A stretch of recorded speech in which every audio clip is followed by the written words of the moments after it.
Hello, welcome back to the Boardgame's 4K YouTube channel, and this is a channel where we give you reviews, playthroughs, unboxings. Generally like to talk a lot of bollocks about tabletop gaming in general. And in this video we're going to be talking about a Euro-style exploration game we're going to be talking about on the origin of species. And in this game you'll be following a beagle around the Galapagos Islands, researching and examining fauna that will give you victory points that will allow you to win the game. So in this video we're going to be giving you a very brief overview of the rules. We'll be telling you what we do like, what we don't like. Then we'll come back and we'll tell you whether or not on the origin of species is worth your time and bother today and in the future. So remember, if you're new here, then please consider subscribing to this channel. Leave a comment in that section down below, and we'll see you after this.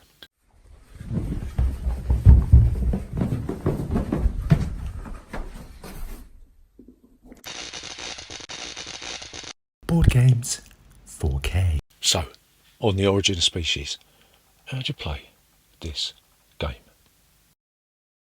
So, on the origin of species is basically a exploration tile collection sort of game. To set up the game, you'll take the number 0 setup cards and you'll place the starting setup tiles in the relevant positions that are on the card, right? You'll then select 7 random species tiles and you'll place them in the relevant spot on the left hand side of the board, but you have to make sure that they are in level order. So the lower the level, the lower the position of the tile. You'll set out all the cards on the relevant spots, and then you'll grab the objective cards and you'll select one at random from level 1, 2, 3 and 4, and you place them on the relevant spots on the board. And then finally you'll place the beagle on South America. So this game is really kind of simple when you take your actions. There's only going to be 2 things that you can do. You can take a research action or you can take the discover action. So if you take a research action, you'll take 2 of your objective cubes and you'll place them on 2 separate tiles.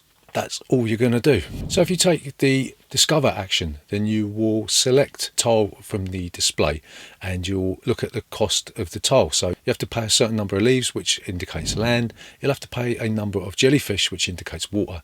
And you'll have to pay a number of feathers, which indicates air. So when you're paying for the cost of the tile, you'll take the cubes off of the main map, and that will give you a number of resources that will allow you to pay for the tile. And then what you do, you'll place the tile adjacent to any tiles that you took the cubes off, right? So you'll also take the rewards that are on the tile. You'll get as many victory points that are indicated on the little turtle icon. You might be able to take a certain number of blue, yellow or green cards. And these cards generally give you a benefit either immediately or at the end of the game. So you might have like different coloured books which are used for end game scoring. You might have cards like the binoculars which give you an extra 2 feathers to use whenever you want. Or you might end up taking a map, which is the only way that you can take the top 3 tiles from the display, right? So you might also be able to take a beagle card, which gives you a special ability that you can trade in to use the special ability on a card. Again, you might have books on these cards. You might have the rowboat that allows you to ignore the adjacency rule. It can be a real pain at your bum. Or you might be able to pick up one of these special characters that gives you a really powerful special ability. So some of the characters that you might encounter are Fitzroy, and they allow you to move one of your observation cubes and then move the beagle twice. Or you might end up taking the Stokes card, in which case you'll take a species tile from the evolution track and put it in front of you and use it for final scoring.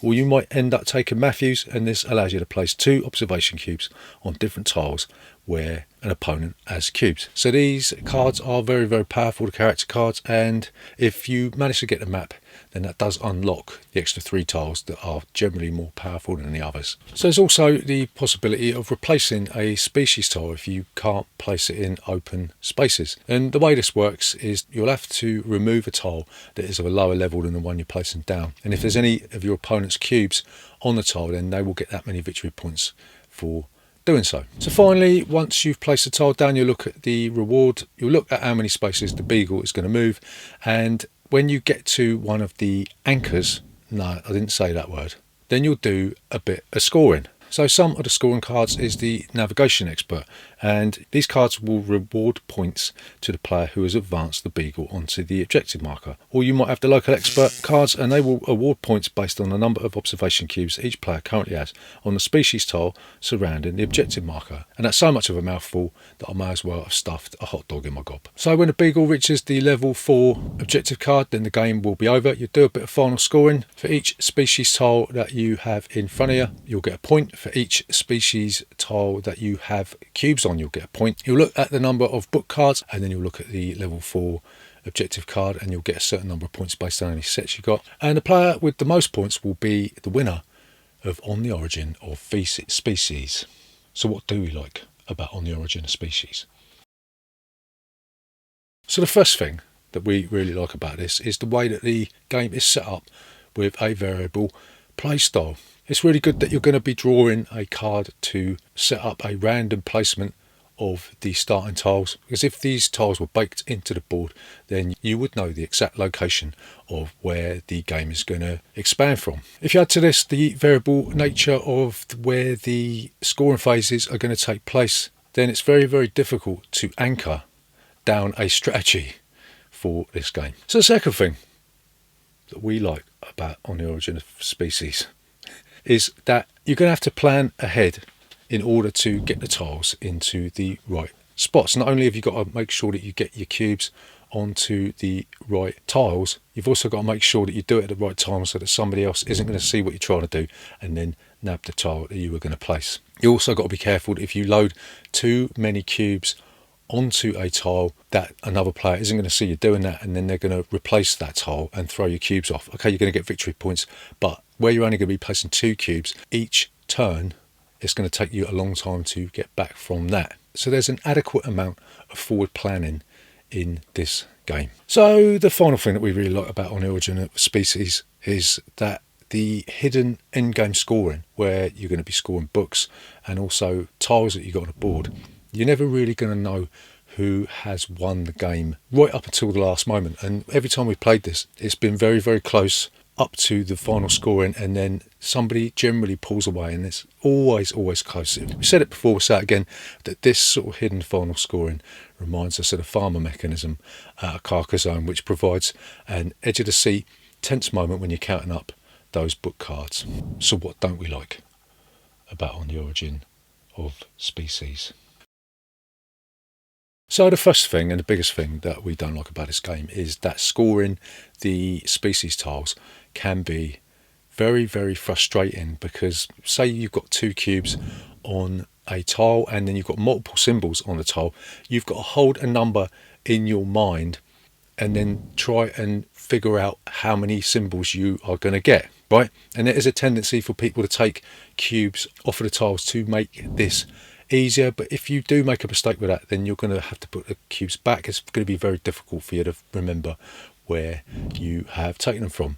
So it would have been better maybe if there'd been like a little sort of score chart. When you put a cube out onto the board, you could move that resource up 1 or down 1 or whatever when you take the cubes off, but it's not there. So maybe it's just an idea to maybe grab a piece of paper and just write down how many of each resource you got when you put your cubes out, because it would save a massive headache. So the second thing we don't like about On the Origin of Species is that the map cards that you need to take the top 3, generally most lucrative tiles, may not come out. And even if it does come out, maybe only one player is going to get it. So it's completely random as to whether or not you're going to be able to grab those most lucrative tiles. And if you do manage to grab the level 4 tiles, not only are the rewards really, really generous, but when you flip the tile over, there's not going to be any way for anybody to put cubes on that tile because there's no resources on the level 4 tiles.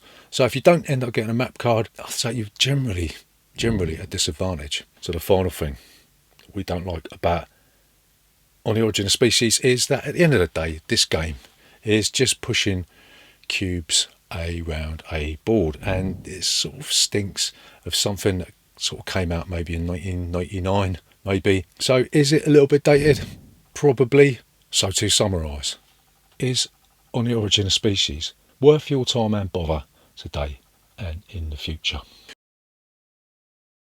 So we are going to say yes, we really enjoyed this game. It's an excellent little Euro game that looks amazing. The board and the component quality is really, really top notch, and it does provide a tense finish with that hidden end game scoring. It does suffer from a real unnecessary brain ache when you're trying to score those species tiles, but I can't help but feel if this was designed by someone like Stefan Feld, then it would be getting a little bit more buzz than it actually is. So like we said, we really do enjoy this game. I'm not sure if there's enough here for a lot of people to have a look at it, but if you do come across it for a reasonable price, then it is worth a look. We did enjoy this game, so there you go. That's On the Origin of Species. Remember, if you're new here, please consider subscribing to this channel. Leave a comment in that section down there, and we'll see you next time.